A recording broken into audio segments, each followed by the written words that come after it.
Hello students. स्वागत है आपका हमारे निश्चय आईएएस के यूट्यूब प्रोग्राम में। आज हम लोग करंट अफेयर्स के क्लास में एक जो टॉपिक है वो मेंस से रिलेटेड है, और दूसरा जो हमारा दो टॉपिक है प्रिलिमिनरी यानी प्रारंभिक परीक्षा से रिलेटेड है। कुल मिला जुला के 3 टॉपिक पे हम डिस्कशन करेंगे। क्या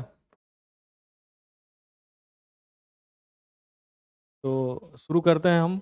पहला टॉपिक जैसे है आप देख पा रहे हैं, हाशिए पर पड़े छात्रों के सामने आने वाली चुनौतियाँ। ठीक है, तो छात्र हैं, बेसिकली छात्र हाशिए पे कौन होते हैं? जो डिप्राइव्ड क्लास हैं, एससी एसटीज हैं, ओबीसी हैं, माइनॉरिटीज़ हैं, तो हाशिए पे हैं। उनके सामने कौन सी चुनौती है, उन चुनौतियों को हम देखेंगे। स्टडी में, हायर स्टडीज़ में किन किन चुनौतियों का उनको सामना करना पड़ता है। और बेसिकली एक आर्टिकल आया था 28 दिसंबर 2024 को द हिंदू में, marginalized by caste, marginalized by in education. ये जो आलेख था उसी आलेख पे हमारा आधारित ये टॉपिक है। इस टॉपिक में बेसिकली जिन चुनौतियों की बात की गई है उन चुनौतियों में है बढ़ती फीस। जैसा कि आप जान रहे हैं कि फीस बढ़ता जा रहा है, आईआईटीज का भी फीस बढ़ गया है। इसके अलावा प्रणालीगत जाति आधारित भेदभाव, जो सिस्टम में जो उनको सामना करना पड़ता है, कास्ट बेस्ड जो डिस्क्रिमिनेशन होता है उस पर। और इसके अलावा जो उनके लिए वित्तीय बाधाएं हैं, वित्तीय बाधाएं जैसे उनको जो है लोन लेके पढ़ाई करनी पड़ती है, फीस ज़्यादा है तो उसका सामना करना पड़ता है। इन चुनौतियों के बारे में चर्चा की गई है, और इन चुनौतियों के कारण जो शिक्षा तक उनकी जो पहुंच होती है वो पहुंच में बाधा उत्पन्न होती है, तो उस बाधा पे भी हम चर्चा करेंगे। और इसके अलावा जो जो सबसे जो चीज़ है, इन बाधाओं और इन चुनौतियों का सामना करने के लिए कुछ सुधार की भी बात की जाती है। तो सुधार कौन सी होगी? हमारे सिस्टम में सुधार होगी।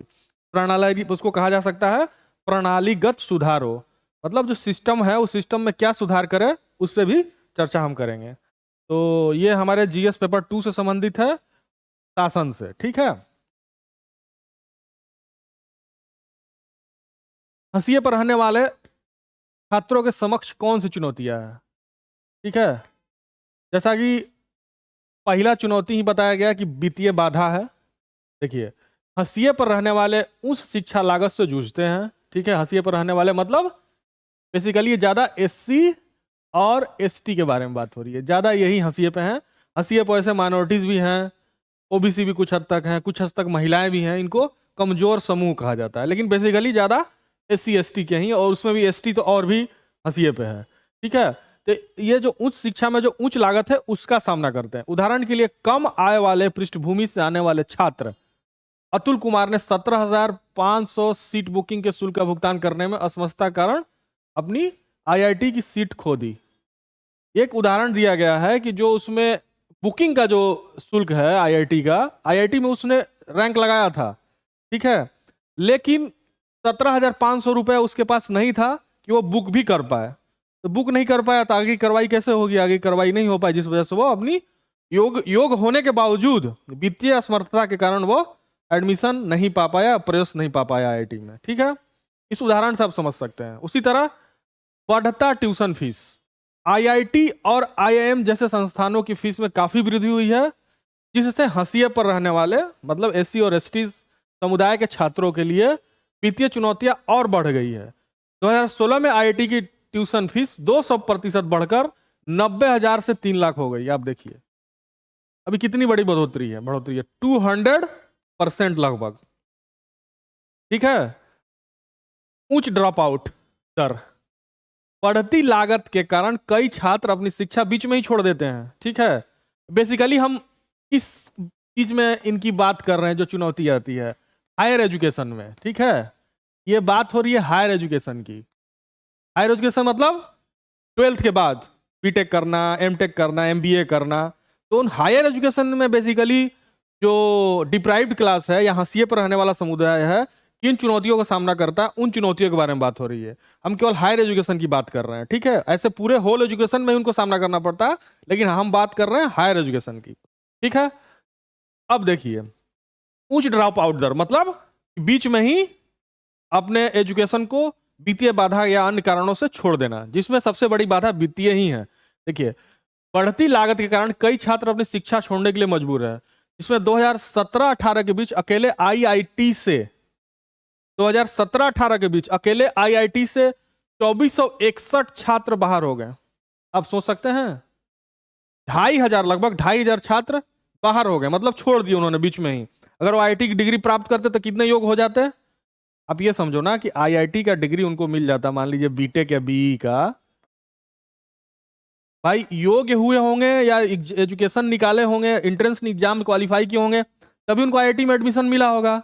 इसी तरीके से वो प्रारंभिक परीक्षा, प्रारंभिक जो फीस होता है उसका भुगतान वो कर दिए होंगे, लेकिन बीच में जो भुगतान किया जाता है वो भुगतान करने में असमर्थ होंगे, उनके पास उतना पैसा नहीं होगा या इतना पैसे का जुगाड़ नहीं हो पाया होगा, तो वो क्या किए होंगे कि बीच में मजबूर हो गए हैं कोर्स छोड़ने के लिए।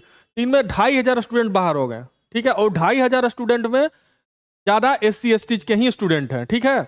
5 वर्षों में 13,500 से अधिक SC ST और OBC छात्र केंद्रीय विश्वविद्यालय और IIM से बाहर हो गए हैं।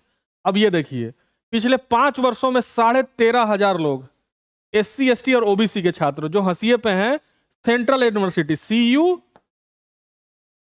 और IIM से।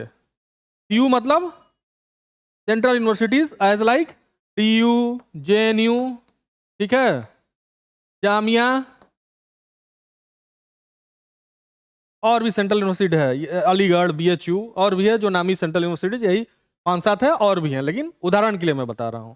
तो इन इन सेंट्रल यूनिवर्सिटीज और IIM हम जानते हैं इंडियन इंस्टीट्यूट ऑफ मैनेजमेंट, जिसमें IIM अहमदाबाद सबसे बेहतर है, IIM लखनऊ भी है, ठीक है, और भी कई है IIM के संस्थाएं।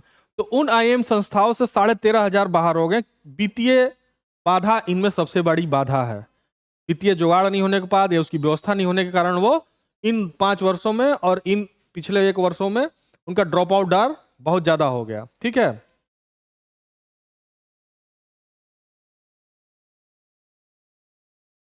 ये तो सामना है उनका वित्तीय वित्तीय बाधा के कारण है। दूसरा जो एक भेदभाव है, जाति आधारित भेदभाव। जातिगत पूर्वाग्रह दलित छात्रों को अक्सर सामाजिक और शैक्षणिक बहिष्कार का सामना करना पड़ता है। उल्लेखनीय रूप से शहरी सेप्टिक टैंक श्रमिकों में से 92% हंसिए के समुदायों से संबंधित है, जो जाति आधारित नौकरी के अलगाव को दर्शाता है। अब देखिए, सेफ्टी टैंक, जैसा कि आप जानते हैं कि भारत में जो है सेफ्टी टैंक की जो सफाई कर्मचारी होते हैं ज्यादा जो है हंसिए पे जो समुदाय हैं उससे संबंधित ही होते हैं।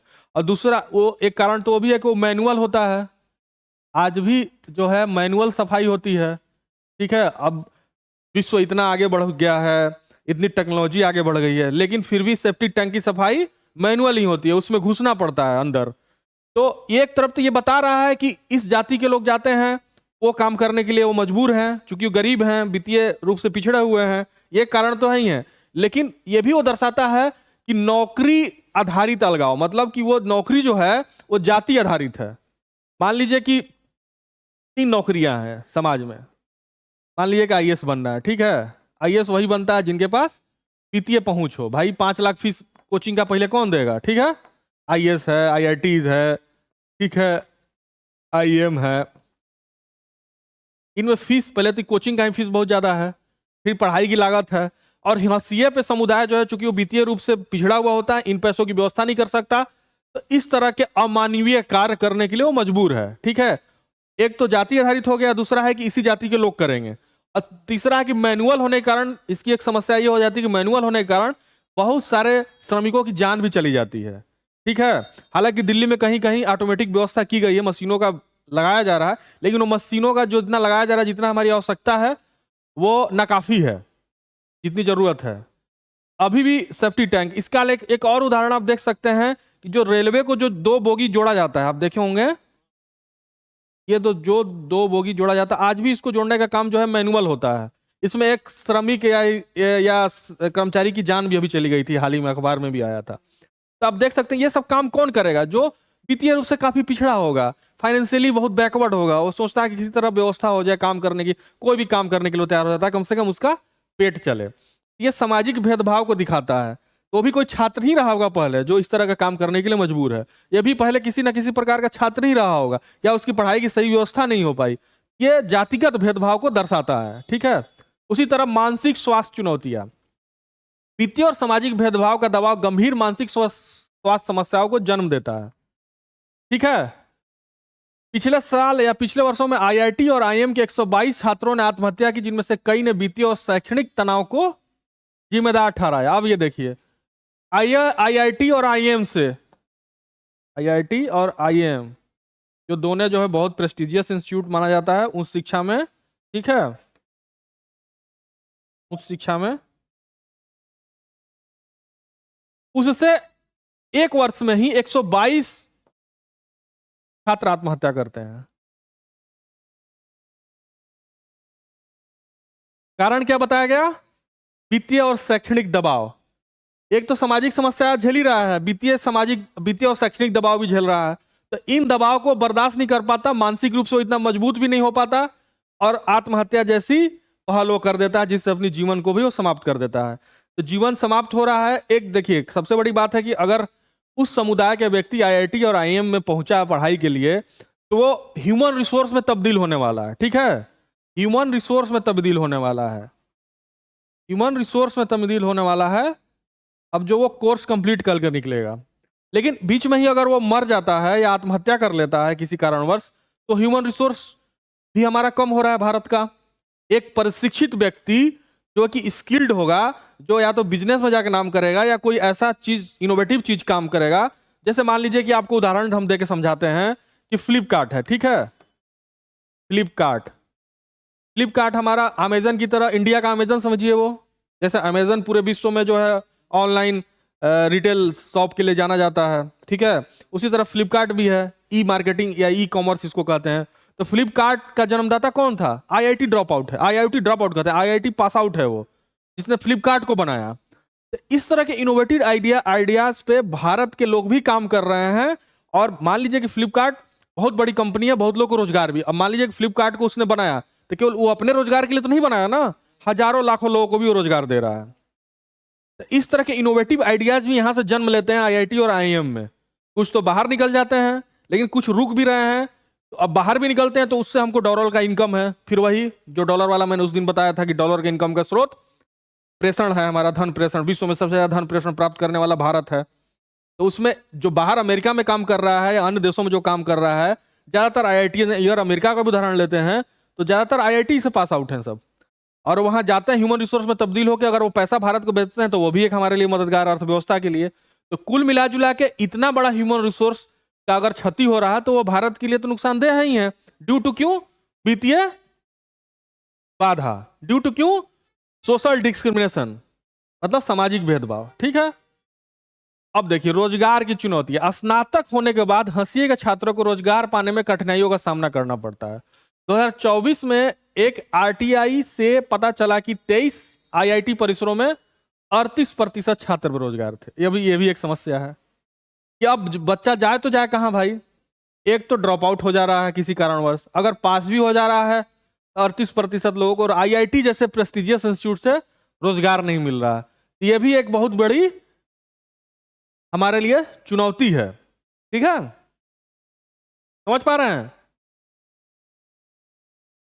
अब देखिए शिक्षा के लिए बजट। अब आपको भाई वित्तीय बाधा है तो आपको शिक्षा के बजट को भी समझना पड़ेगा कि शिक्षा में बजट में शिक्षा के लिए कितना एलोकेट होता है भारत में, ठीक है। और जो हमारा बजट है 2024-25 में बेसिकली उसी बजट को हम समझते हैं कि जो अभी जो बजट चल रहा है फाइनेंशियल ईयर, उसके लिए जो बजट में व्यवस्था की गई शिक्षा के लिए वो क्या थी और कितनी थी और क्यों नाकाफी है, ठीक है। अब देखिए उच्च शिक्षा में भारी कटौती की गई। बजट में उच्च शिक्षा के लिए वित्त पोषण में 60% से अधिक कटौती की गई। अब बताइए अगर आप किसी ह्यूमन को, किसी छात्र को, छात्र मतलब ह्यूमन, ठीक है, जो पढ़ रहा है ह्यूमन ही है, उसको ह्यूमन रिसोर्स में तब्दील करना चाह रहे हो, ह्यूमन रिसोर्स में उसको तब्दील करना चाह रहे हो तो उसको पढ़ाना पड़ेगा, उसको स्किल्ड बनाना पड़ेगा। तो स्किल्ड कहां बनेगा? हायर एजुकेशन जब करेगा, वो हायर स्टडीज करेगा, आईआईटीज और आईएम जैसे संस्था में अगर वो करेगा तो एक वित्तीय बाधा तो है ही है। दूसरी बाधा एक और आप उत्पन्न कर दे रहे हो कि हम उच्च शिक्षा में जो बजट है उसको हम कटौती ही कर दें, ठीक है। अब 60% से अधिक कटौती कर दी है तो उस कटौती का कुछ तो परिणाम होगा भाई। वित्तीय बाधा तो एक ऐसा ही है हंसियों पे, और दूसरा जो है आप जो वहां से कटौती कर दे रहे हो तो कटौती करेगा तो फिर वो फीस महंगा करेंगे सब, भाई वहां से बजट लेंगे हम फीस महंगा करके। तो वही ये कुल मिला जुला के एक चैनल है, ठीक है।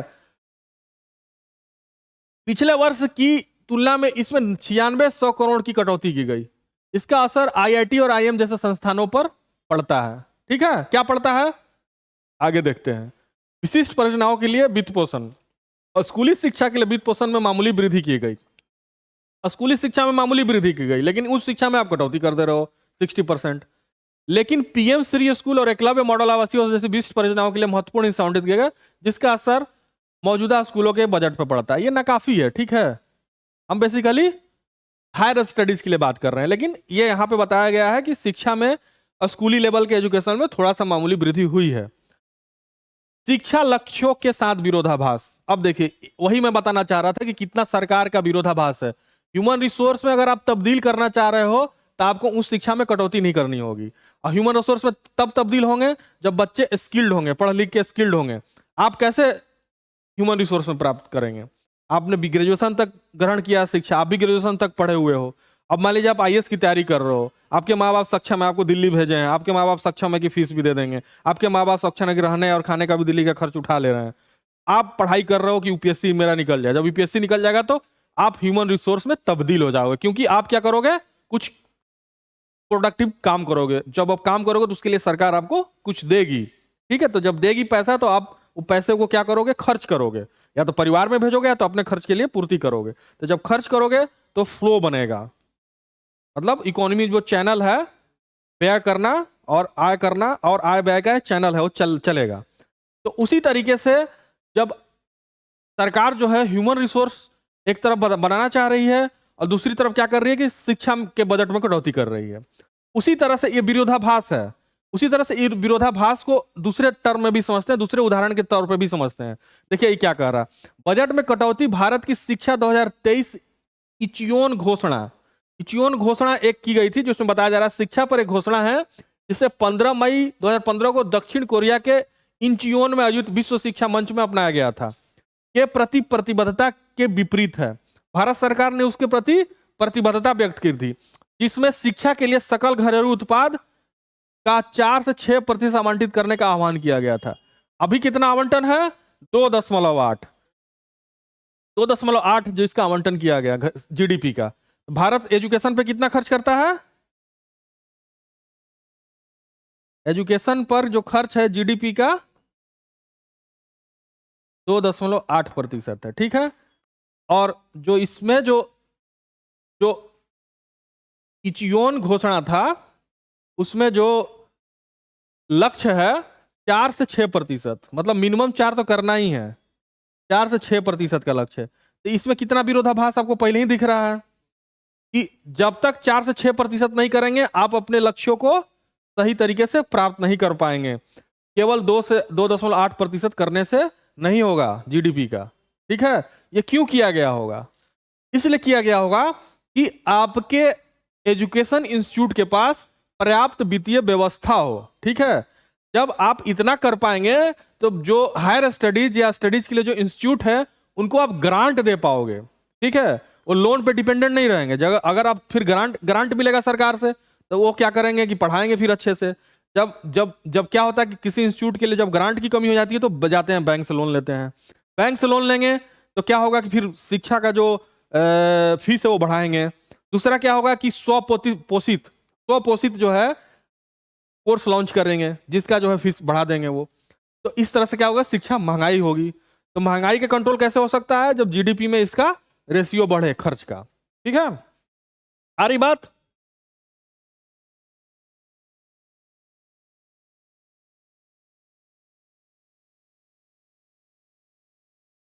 अब देखिए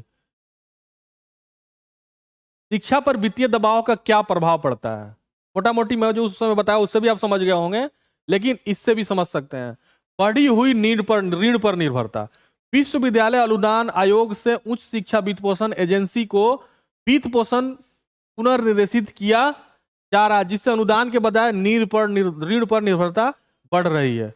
अब क्या किया जा रहा है कि जो उच्च शिक्षा वित्त पोषण एजेंसी है, ठीक है, हायर एजुकेशन फंडिंग एजेंसी जो है उसको विश्वविद्यालय अनुदान आयोग से उसके जो वित्त पोषण का जो है उसको पुनर्निर्देशित किया जा रहा है। पुनर्निर्देशित मतलब क्या किया जा रहा है कि उसकी वित्तीय को कम किया जा रहा है। पुनर्निर्देशित मतलब या फिर एलोकेशंस कम किया जा रहा होगा। तो उससे क्या हो रहा है कि अनुदान के बजाय क्या होगा, ऋण लेगा। स्पष्ट है बातें।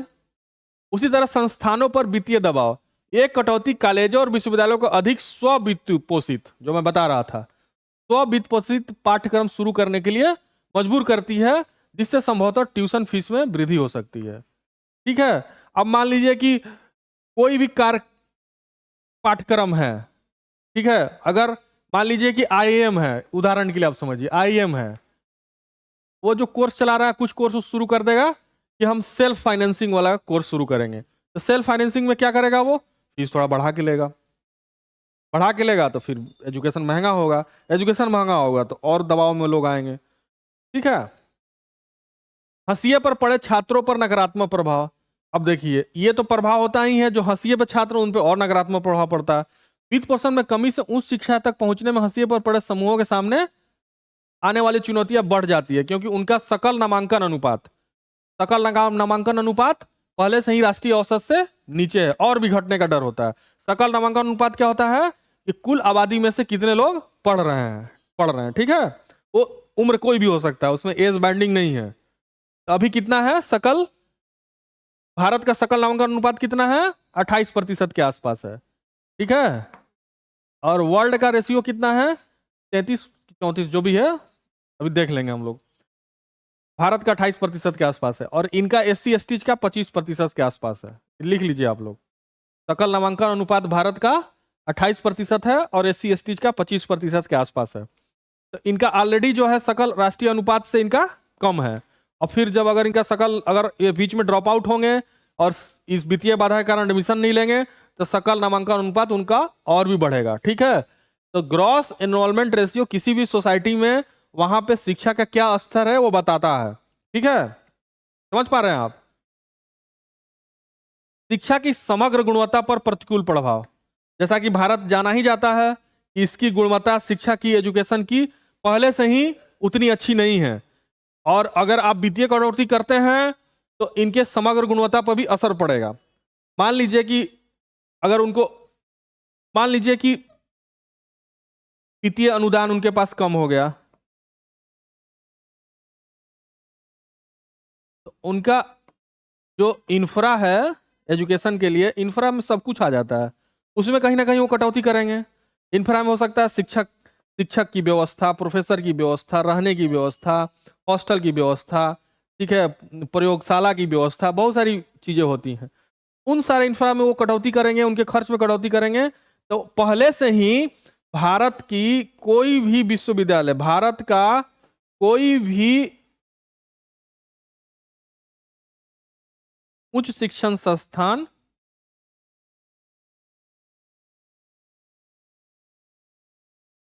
विश्व के टॉप 100 में नहीं आता है, टॉप 100 में पहले से ही नहीं है। ठीक है, टॉप 100 में पहले से ही नहीं है। क्यों नहीं है? क्योंकि समग्र गुणवत्ता इनकी उतनी अच्छी नहीं है, इंटरनेशनल मानदंड के अनुपात से नहीं है। तो अगर वित्तीय दबाव रहेगा तो पहले से ही इसमें नहीं है, और इसमें कमी आने की चांसेस बढ़ जाएगी। ठीक है, तो इसलिए इसको किया जाना चाहिए प्राथमिक स्तर पे या टॉप प्रायोरिटीज लेवल पे। ठीक है, अब देखिए किन सुधारों की आवश्यकता है। फिर मैं तो चुनौती के साथ साथ थोड़ा बहुत सुधारों के बारे में भी चर्चा करता रहा, फिर भी देख लेते हैं। वित्तीय बाधाओं, फीस वृद्धि और जाति आधारित भेदभाव को दूर करने के लिए प्रणालीगत सुधारों की आवश्यकता है, मतलब सिस्टम में सुधार होना चाहिए। ठीक है, सिस्टम में सुधार होगा तभी हो सकता है। शिक्षा और रोजगार में हाशिए पर पड़े छात्रों के लिए समावेशी वातावरण और लक्षित समर्थन की आवश्यकता पर जोर दिया जाना चाहिए। अब समावेशी वातावरण मतलब कि ऐसा वातावरण बनाएं जिसमें सभी का समावेशन हो। ठीक है, उसमें अलगाव ना करें।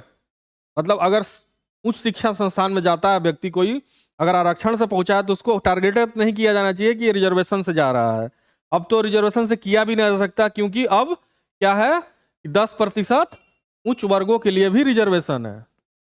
ठीक है, सवर्णों के लिए भी एजुकेशन है, सवर्णों के लिए भी 10% की व्यवस्था अब है आर्थिक आधारों पे। ठीक है, लेकिन इनका 10% भी बहुत ज्यादा है, क्योंकि उच्च जाति के लोग, मेरा अपना मानना है कि पूरे भारत में 10% नहीं है, लेकिन उनको फिर भी 10% दिया गया है।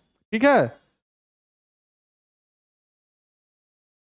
तो मेरा कहने का मतलब यह है कि समावेशी वातावरण हो, समावेशी वातावरण मतलब कि उनको इस तरह का माहौल मिले कि वो खुल के स्वतंत्र होकर स्वच्छंद होकर उस वातावरण में एजुकेशन ग्रहण कर पाए, किसी प्रकार की कोई बाध्यता उनके ऊपर न डाला जाए। ठीक है। और लक्षित समर्थन मतलब टारगेटेड हो कि हमारा क्या है कि एससी एसटीज के लिए क्या है कि हम जो है एससी और एसटीज के एडमिशंस के लिए जैसे कुछ वित्तीय व्यवस्थाएं करना, कम कम दर पे उनको ऋण देना। ठीक है, मैं उदाहरण के तौर पे बोल रहा हूं। वित्तीय सहायता में क्या हो सकता है, उनके लिए छात्रवृत्ति, देखिए छात्रवृत्ति है भी, आईआईटी में भी छात्रवृत्ति, एडमिशन में जो उनको ऋण दिया जाता है उन ऋणों में कम से कम ब्याज दर लगाया जाए। ये इन सब चीजों से उनको समर्थन मिलेगा। ठीक है। साथ ही भारत में शिक्षा को बेहतर बनाने के लिए सरकार को इंचियोन घोषणा के 4 से 6% जीडीपी लक्ष्य के अनुरूप उस शिक्षा के लिए वित्त पोषण बढ़ाना चाहिए। यह भी एक महत्वपूर्ण चीज है कि 4 से 6% अगर जीडीपी का हमारा रेशियो उस पर खर्च होगा तो फिर उस शिक्षा का स्तर बढ़ेगा, फिर क्वालिटी एजुकेशन होगा, क्वालिटी एजुकेशन होगा तो लोगों को सबको शिक्षा मिलेगी, और फिर हम इनको जो है हंसिए में पड़े रहे समुदायों के प्रति भी सहानुभूति पूर्वक उनको शिक्षा दे पाएंगे और वित्तीय सहायता भी दे पाएंगे। इसके अलावा हम विश्व के टॉप 100 यूनिवर्सिटीज में भी हम शामिल हो पाएंगे। ठीक है। अब देखिए, इससे हंसिए पड़े समूहों को सहायता मिलेगी और छात्रों पर आर्थिक बोझ कम होगा, क्योंकि भारत में उच्च शिक्षा संकल नामांकन अनुपात वर्तमान में 28.4% है। 28.4% है, मैं 28 बोल रहा था, जो कि वैश्विक औसत से 36.7 से काफी नीचे है। अब वैश्विक औसत कितना है हमारा, 10.7%। तब इसको इस लेवल तक प्राप्त करने के लिए हमको क्या चाहिए, मान लीजिए वैश्विक औसत के हम आसपास भी पहुंचे, लगभग कितना डिफरेंस है, 8% का डिफरेंस है। 8% मान लीजिए मोटा मोटी 8%। जब बड़े लेवल पे होता है तो 8% का गैप बहुत बड़ा हो जाता है। ठीक है। तो उन 8% के गैप को कैसे भर सकते हैं हम, जब हम इस घोषणा के अनुसार इस जीडीपी में उसका कंट्रीब्यूशन बढ़ाएंगे। जीडीपी में जो शिक्षा के लिए जो आवंटित धन है वो हम बढ़ाएंगे। जब बढ़ाएंगे ऑटोमेटिकली वित्तीय समर्थन मिलेगा, केवल हंसिए पे पड़े समुदायों के लिए नहीं, सबको फिर वित्तीय समर्थन मिलेगा। जब वित्तीय समर्थन मिलेगा तो ऑटोमेटिकली हमारा क्या होगा, उच्च शिक्षा सकल नामांकन अनुपात जो कि वर्तमान में 28.4% है उसमें बढ़ोतरी होगी। बढ़ोतरी होने के साथ क्या होगा कि फिर हम जो कहते हैं कि अपने डेमोग्राफिक डिविडेंड, मतलब हम जनसांख्यिकीय लाभांश को प्राप्त करना। जनसांख्यिकीय लाभांश क्या होता है, जनसांख्यिकीय लाभांश क्या होता है कि हम अपने जो जनसंख्या है उन जनसंख्या को स्किल्ड बनाकर ह्यूमन रिसोर्स में तब्दील कर पाए। तो जब अगर हम बेहतर शिक्षा देंगे तो फिर हम ह्यूमन रिसोर्स में उसको तब्दील कर पाएंगे। आ रही बातें समझ। जब ह्यूमन रिसोर्स में तब्दील होगा तो फिर हमारे देश की अर्थव्यवस्था के लिए अच्छा रहेगा। तो कुल मिला जुला के ये एक चक्र है। ठीक है। और उस चक्र को पूरा करने के लिए ये जरूरी चीज है सबसे। ठीक है। तो मेरे ख्याल से ये टॉपिक आप समझ गए होंगे। कोई प्रश्न हो इस टॉपिक से तो आप पूछ सकते हैं। आप रवि, ठीक है, तो बताइए फिर सकल उच्च शिक्षा सकल नामांकन अनुपात क्या होता है। आप जो है सकल नामांकन अनुपात ही बताइए, छोड़िए उच्च शिक्षा सकल नामांकन अनुपात। सकल नामांकन अनुपात क्या होता है, मैंने बोला भी था 4 लाइन उसके बारे में। नहीं, रवि बताएंगे, आप बाद में बताइएगा। आप जो समझे हो वही बता दीजिए, कोई जरूरी नहीं है कि शब्दों में सजा कर बताएंगे। अगर आप समझे हो तो बताइए कि क्या होता है ये उच्च नामांकन अनुपात, सकल शिक्षा नामांकन अनुपात। क्योंकि इस टॉपिक में वो समझना जरूरी इसलिए था कि अगर क्वेश्चन आता है सकल शिक्षा नामांकन अनुपात क्या होता है, अगर उसके बारे में आप समझे हुए हैं तो आप क्वेश्चन सॉल्व कर दोगे। तो कम से कम आप जो समझो वही बताओ।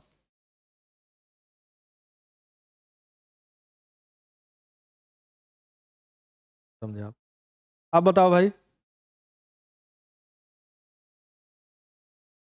हाँ,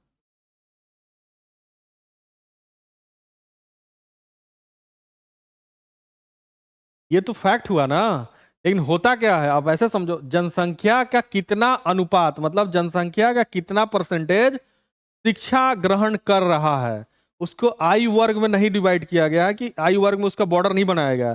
वो केवल एक जनसंख्या मान लिया जाएगा। मान लीजिए कि हमारा 100 लोग की आबादी है, तो 100 लोगों में से 28 लोग जो हैं 28.4 4 लोग शिक्षा में एडमिशन है उनका, ऐसे समझिए आप, ऐसे आप समझ सकते हैं आप कि 28.4% लोग जो है शिक्षा ग्रहण कर रहे हैं, जो कि विश्व में कितना कर रहे हैं, 36.7% है। तो कुल आबादी का 36.7% जो है शिक्षा ग्रहण कर रहा है आज के समय में। समझ गए आप? अभ्यास के लिए प्रश्न, देखिए ये रेट याद कर लेना, ठीक है कि रेट आप याद कर लिए कि हाँ आप उसको कोट कर दोगे कि भैया हमारा सकल शिक्षा नामांकन अनुपात तो वैश्विक अनुपात से काफी कम है, उसको बढ़ाए जाने के लिए सरकार को ये प्रयास की जानी चाहिए, ये चुनौती है, ठीक है, उन चुनौतियों से पार ऐसे सरकार पा सकती है, आंसर में से लिख दोगे तो ठीक है। लेकिन समझने के लेवल पे आपको ये आना चाहिए कि सकल शिक्षा नामांकन अनुपात होता क्या है, ठीक है। इसी तरह अभ्यास के लिए जो प्रश्न है, देखिए जब तक आप टर्म नहीं समझोगे, यूपीएससी में टर्म का खेल है, ठीक है, टर्म बहुत आएगा। अभी मैं कितना टर्म बोल गया इतना पढ़ाते पढ़ाते, एक टर्म तो बहुत जबरदस्त आया। वैसे भी जैसे अगर अब आपसे पूछा जाए कि फाइनेंशियल इंक्लूजन क्या होता है, फाइनेंशियल इंक्लूजन, इंक्लूजन, अब इसको हिंदी में भी आप लोग को इंग्लिश भी आना चाहिए, वित्तीय समावेशन, ठीक है। समावेशन कई बार वर्ड आया, तो वित्तीय समावेशन क्या होता है, वित्तीय समावेशन के 2 उदाहरण बताइए। जैसे ये वित्तीय समावेशन से टॉपिक उससे रिलेटेड नहीं है, लेकिन समावेशन चूंकि आया है तो वित्तीय समावेशन पे मैं इस तरह का टर्म आपको आना चाहिए। बीइंग ए सिविल सर्विस के एस्पिरेंट्स अगर आप हैं तो वित्तीय समावेशन को हो सकता है आप समझ रहे हो, लेकिन अगर कोई पूछ दे कि वित्तीय समावेशन होता क्या है भाई, मान लीजिए आप इंटरव्यू देने पहुंचे, आपसे पूछ दे भाई वित्तीय समावेशन क्या होता है, वित्तीय समावेशन को उदाहरण सहित व्याख्या करें, आप कैसे बताओगे? हाँ ये उदाहरण है वित्तीय समावेशन का, ठीक है, आप उदाहरण समझ रहे हो, उदाहरण आप समझ रहे हो, ठीक है। देखिए दिमाग को खोलना, इसी को कहा जाता है दिमाग के चारों एंटीना को खोलना। कि कोई भी अगर हम टॉपिक पढ़ा रहे हैं तो टॉपिक का एक लेवल होता है, चूंकि इसका लेवल इसलिए है कि ऑलरेडी इसका जो हिंदू अखबार रिसोर्स है, हिंदू अखबार का ऑटोमेटिकली एक लेवल है वहां लिखने वाले का, तो उसको मैं बेस बना के अगर कोई चीज बना रहा हूं तो उसमें लेवल रहेगा, और वो कहीं ना कहीं आपके यूपीएससी सिलेबस को कहीं ना कहीं क्या कर ही रहा रिफ्लेक्शन, ठीक है। तो इसमें इस तरह के वर्ड आया, जैसे यहाँ पे आया समावेशी वातावरण, ऐसा वातावरण जिसमें सबका समावेशन हो, वहां पे किसी भी वर्ग के आधार पर भेदभाव न किया जाए, ये होता है। उसी तरह से वित्तीय समावेशन का इन्होंने एक उदाहरण दिया, जनधन खाता एक उदाहरण है। वित्तीय समावेशन क्या होता है कि जो वित्तीय समावेशन कैसे समझिए, वित्तीय समावेशन वो होता है कि वित्त में फाइनेंशियल जो इंस्टीट्यूशन है वहां पे लोगों की कितने लोगों की पहुंच है, ठीक है, उसी को वित्तीय समावेशन, ऐसे आप मोटा मोटी अर्थों में समझो कि वित्तीय जो हमारा फाइनेंशियल इंस्टीट्यूट कौन कौन से होते हैं, जैसे बैंक है, ठीक है, या फिर नॉन बैंकिंग फाइनेंसिंग लिमिटेड है, तो इन लोगों इन तक पहुंच कितने, आबादी में कितने लोगों की पहुंच है, तब इसको आबादी के मैक्सिमम संख्या तक पहुंचाने का काम क्या किया, वित्तीय समावेशन किया। तो वित्तीय समावेशन में क्या क्या किया गया, जनधन किया गया, ठीक है, एटीएम किया गया, लोगों की खाता खुलवाए गए, ठीक है, हाँ, पोस्ट ऑफिस वित्तीय समावेशन का है, ठीक है। अब उसको एक और नया उदाहरण हो गया है कि पेटीएम जैसे जो है यूपीआई, ये भी एक वित्तीय समावेशन हुआ। मतलब मैक्सिमम आबादी की वित्तीय जो हमारी साधन है, वो वित्तीय साधन तक मैक्सिमम आबादी की पहुंच को सुनिश्चित किया जाना वित्तीय समावेशन होता है। तो ठीक है, वो तो उदाहरण हुआ। मतलब अगर आपको कुछ पूछे, आबादी के मैक्सिमम आबादी के भाग को वित्तीय सुविधाओं तक पहुंच सुनिश्चित करना ही वित्तीय समावेशन है। एक लाइन में आपको बोलना है इस तरीके से, जब आप समझे रहोगे तो बोलोगे, ठीक है। इस तरह के टर्म को समझने में आपको ध्यान देना चाहिए और खुद ब खुद उसको बोलने का प्रैक्टिस करना चाहिए कि हम उसको 2 लाइन कम से कम, कभी कभी होता क्या है कि हम समझ रहे होते हैं बट मेरे पास शब्द नहीं होता कि आप उसको व्यक्त कर पाए। तो यूपीएससी एग्जामिनेशन केवल लिखने का नहीं है, आपको बोलना तो है ही अल्टीमेटली, क्योंकि अगर आप इंटरव्यू तक अगर पहुंच जाते हो, बहुत अच्छा लिखना जानते हो, आपका वहां कॉलिंग हो गया, तो आपको वहां बोलने पे मजबूर किया जाएगा, कंपेल किया जाएगा। अगर आप नहीं बोल पाओगे तो फिर इंटरव्यू नंबर ही नहीं मिलेगा। तो अभी से ही प्रोसेस शुरू कर दो ना कि कोई चीज अगर पूछा जाए तो हम उसको रेस्पॉन्ड करें, ठीक है। जब आप समझे रहोगे तभी अपने शब्दों में बताओगे ना, हमने तो अपने शब्दों में समझा दिया। वित्तीय समावेशन वो होता है कि आबादी के मैक्सिमम भाग का वित्तीय सुविधाओं तक पहुंच को सुनिश्चित किया जाना। भारत सरकार ने इन सुविधाओं के द्वारा वित्तीय सुविधाओं तक मैक्सिमम आबादी की पहुंच को सुनिश्चित किया है। जैसे जन धन के तहत करोड़ों खाता को खुलवाना। एक उदाहरण बोल दोगे बस कहेगा क्या? हाँ, वो भी एक वित्तीय समावेशन है। ई बैंकिंग भी वित्तीय समावेशन है, लेकिन सबसे अच्छा उदाहरण है जनधन के तहत मैक्सिमम लोगों का खाता खुलवाना, क्योंकि भारत में खाता ही नहीं था और खाता खुलने के कारण ही लोगों को डायरेक्ट बेनिफिट ट्रांसफर किया जा रहा है। क्योंकि पहले क्या होता था कि कैश दिया जाता था लोगों को, कैश क्या करता था, आधा कमीशन अपने पास रख लेता था मनरेगा वाला और आधा देता था उसको। अब क्या हो रहा है कि लाभार्थियों के सीधे खाते में जा रहा है पैसा। ठीक है, वो किसके तहत हुआ? वित्तीय समावेशन के तहत हुआ। समझ गए आप? इसका चैनल है, इस चैनल को आप समझने की कोशिश कीजिए। अब हाँ, अब इसको समझिए। अब वो ठीक है, उसमें कहीं ना कहीं भ्रष्टाचार में कमी तो जरूर आई है, अगर लोगों के खाता में डायरेक्ट पहुंच रहा है। अब ठीक है कि खाता में जाने से पहले सेटिंग कर ले कि भाई जो मनरेगा के तहत जो पैसा को बताता है कि तुम्हारा इतना काम हुआ, इतना काम हुआ, तो तुम जो है इसमें हमारा कमीशन इतना बांध दो, तब तुम्हारे खाता में आ रहा है पैसा, तुमको हम काम दिलाएंगे लगातार। तो उसकी अपनी सेटिंग हो सकती है वैसे, तो फिर आपके खाता में आएगा, आप दे ना दो आपकी मर्जी। लेकिन होता होगा कि भाई ऐसा, मतलब हम उस पर बोल रहे हैं, ऑन रिकॉर्ड नहीं बोल रहे हैं, लेकिन ऐसा होता होगा कि सेटिंग चलती होगी। लेकिन कहीं ना कहीं भ्रष्टाचार में तो कमी है। पहले तो पैसा ही रख लेते थे लोग, भुगतान ही नहीं करते थे। ठीक है, ये कहने का मतलब है। उच्च शिक्षा तक पहुंचने में हाशिए पर पड़े छात्रों के सामने आने वाली चुनौतियों और इन मुद्दों को हल करने के लिए आवश्यक सुधारों पर चर्चा कीजिए। ये क्वेश्चन आप लोग लिख के ले आइएगा। मेरे ख्याल से आप लोग समझे होंगे इस टॉपिक को, नहीं समझे होंगे तो बता दीजिए, फिर से समझा देता हूं। इस क्वेश्चन को मैं अभी पीडीएफ सेंड कर दूंगा, लिख लेना आप लोग। ठीक है, हा?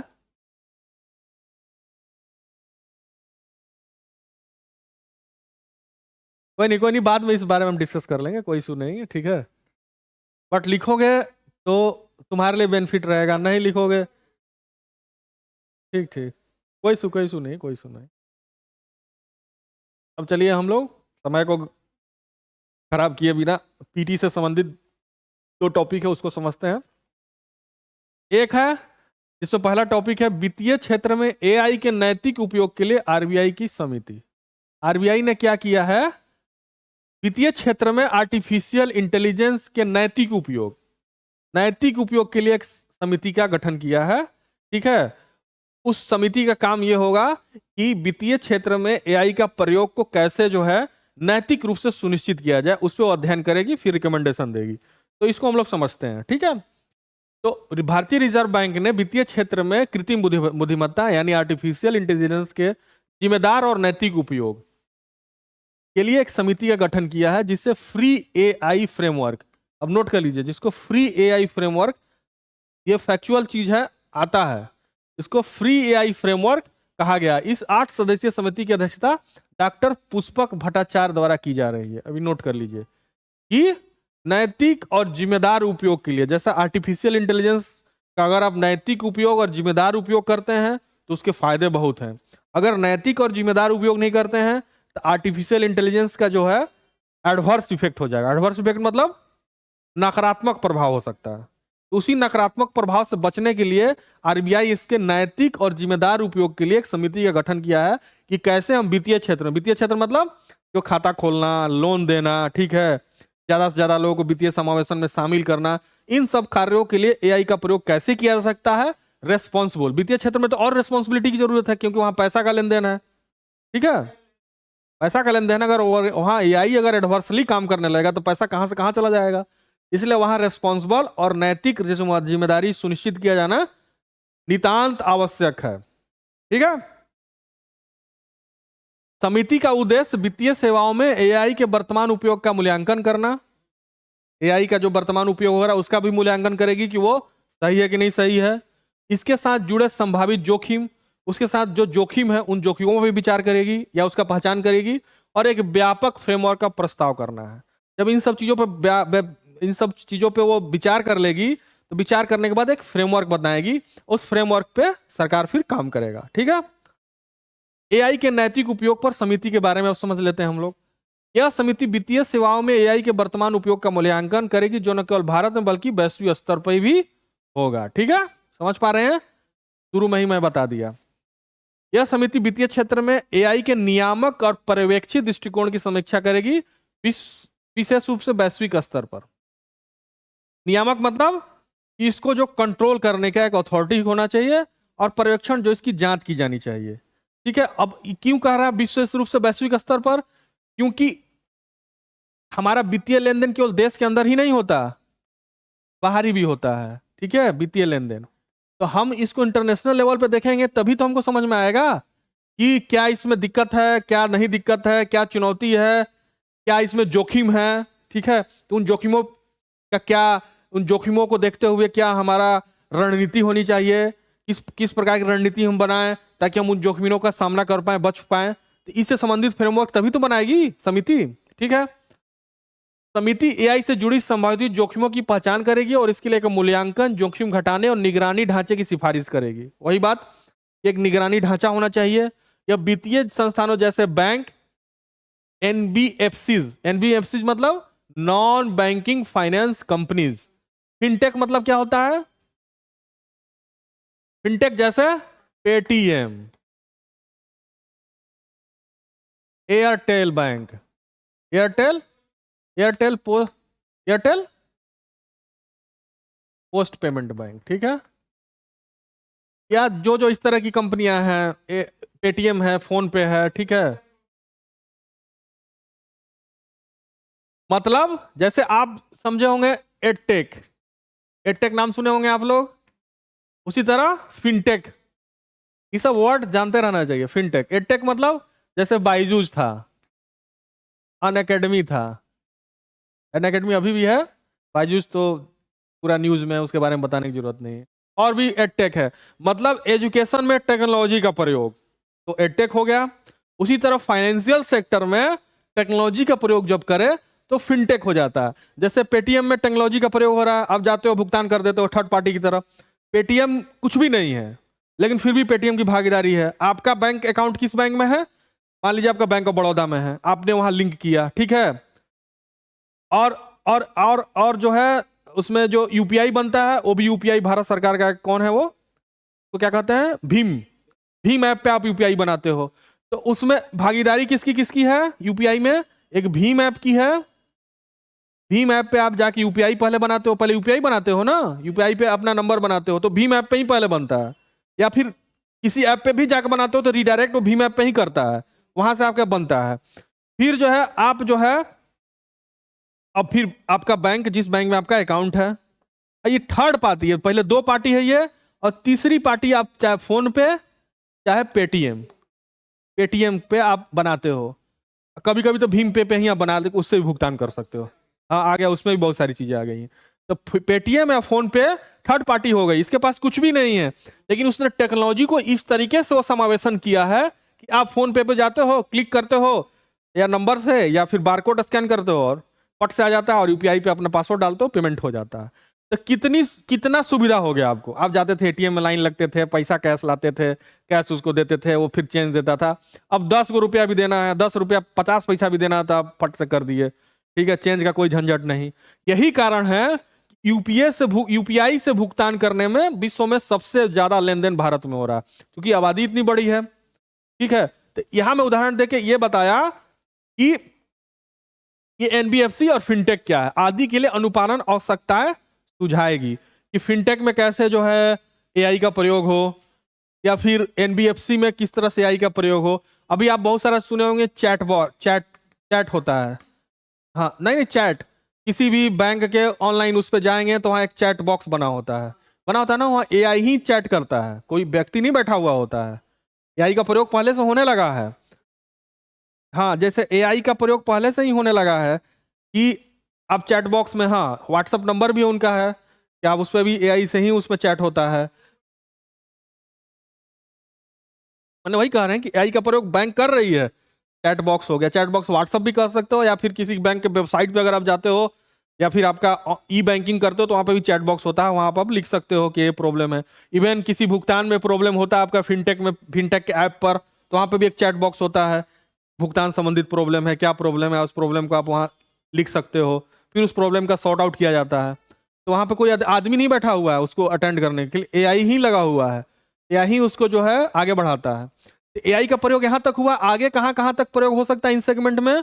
वो इसका समीक्षा करेगी, साथ साथ इससे जुड़ी जो जोखिमें हैं उसकी भी समीक्षा करेगी। समझ पा रहे हैं आप? आ रही बात है रवि? यह समिति भारतीय वित्तीय क्षेत्र में एआई मॉडल एप्लीकेशन के जिम्मेदार और नैतिक उपयोग के लिए शासन से जुड़े पहलुओं का भी एक ढांचा सिफारिश करेगी। अब एक ढांचा भी होना चाहिए, जैसे मान लीजिए कि बैंकों का बैंक किसे कहा जाता है? बैंकों का बैंक आरबीआई कहा जाता है। आरबीआई का काम क्या है? आरबीआई क्या है? रेगुलेटरी अथॉरिटी है बैंकों का, कि बैंक जो है किस प्रकार से ऋण देंगे, किस प्रकार से जो क्या ब्याज दर रहेगा बैंकों का, क्या बैंक रेट रहेगा, रेपो रेट क्या रहेगा, वो सब कौन निर्धारित करती है? बैंक तो निर्धारित करता नहीं है, आरबीआई निर्धारित करती है। ठीक है, कैश रिजर्व रेशियो क्या होगा, तो ये सारा निर्धारित करने वाला आरबीआई चूंकि बना हुआ है हमारे यहाँ, तो आरबीआई का बहुत ही सख्त निर्देश है, उसका अनुपालन करना बैंक और एनबीएफसी सब करती हैं।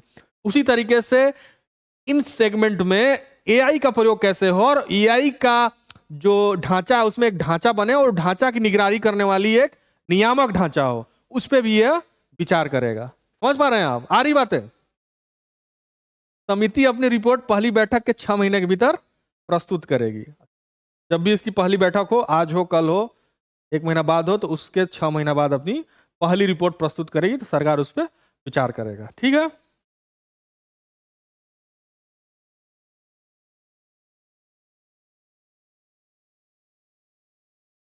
अब देखिए वित्तीय क्षेत्र में एआई के लाभ क्या हैं। वो तो हम पढ़ाते पढ़ाते शुरू में ही कुछ आपको बताते चले उदाहरण देकर, इससे भी समझ लेते हैं।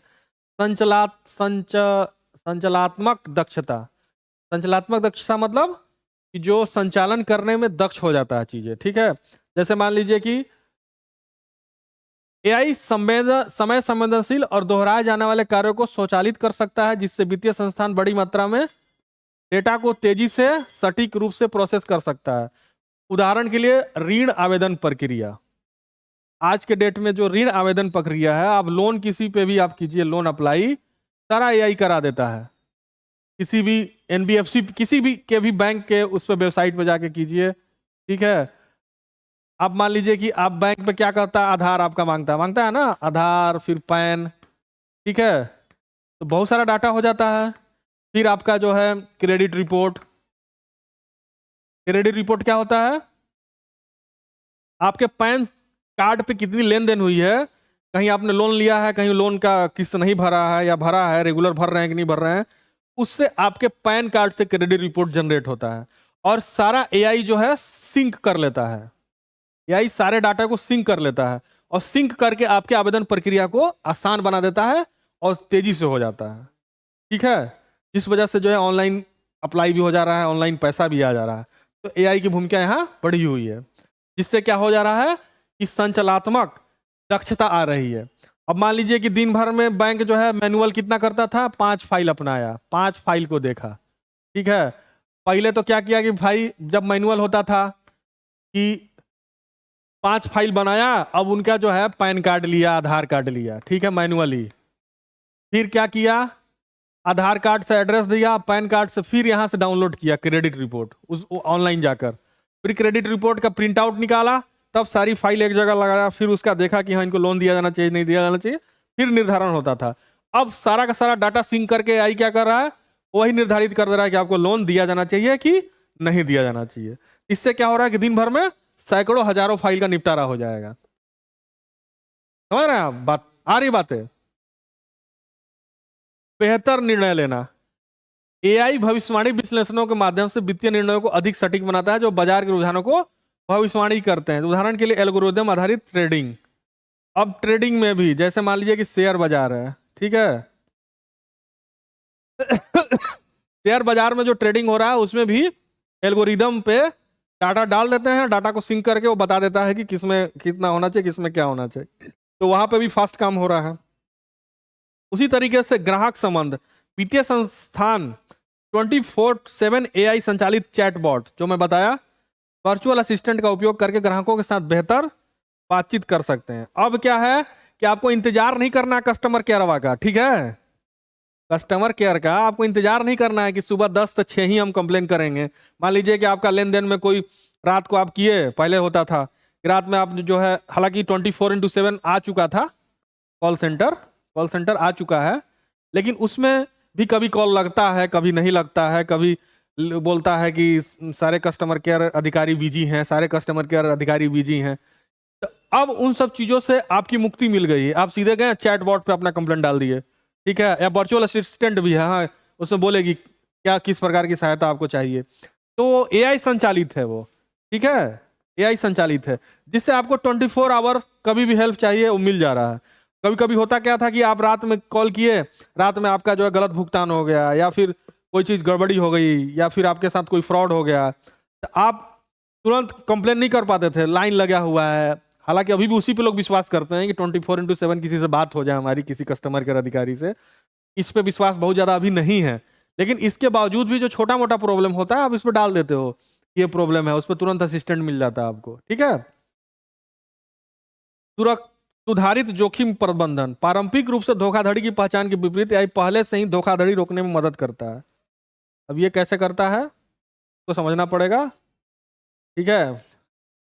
जैसे मान लीजिए कि आप जो है आधार कार्ड जो है फर्जी बना दिए, ठीक है। तो पहले मैनुअल में क्या होता था कि बाद में ना उसका जो वो होगा, आधार कार्ड तो आ गया भाई इनका, तो अब क्या है कि आधार नंबर आप डालेंगे, उस पर ओटीपी आता है, वो भी एआई भेजता है। उस ओटीपी से क्या होता है कि पता चलता है कि जो आधार नंबर दिया है उसी व्यक्ति का आधार कार्ड है, क्योंकि फोन नंबर से वो अटैच है, और पैन नंबर से भी, जो पैन डालेंगे तो एआई वो फटाफट कर लेता है, ओटीपी भेजेगा, उस पर ओटीपी भेजेगा, तो पता चल जाता है कि अमुक व्यक्ति जिसने अप्लाई किया अमुक व्यक्ति का ही आधार कार्ड है, अमुक व्यक्ति जिसने अप्लाई किया अमुक व्यक्ति का ही क्या नाम है पैन कार्ड है। तो इससे फ्रॉड होने की आशंका कम हो जाती है, क्योंकि पहले क्या था कि मैनुअल था, तो किसी का भी कोई लगा के लोन अप्लाई करा लेता था, किसी का भी कोई फोटो। अब फोटो भी ऑनलाइन इसमें जो है होता है, हाँ, एआई देखता है कि आपका जो है मिल रहा है कि नहीं मिल रहा है, हाँ, तो उसमें फ्रॉड की आशंका अब बहुत कम है। अब करने वाले तो उसमें भी कर रहे हैं, बट इसको रोक रहा है ये, ठीक है।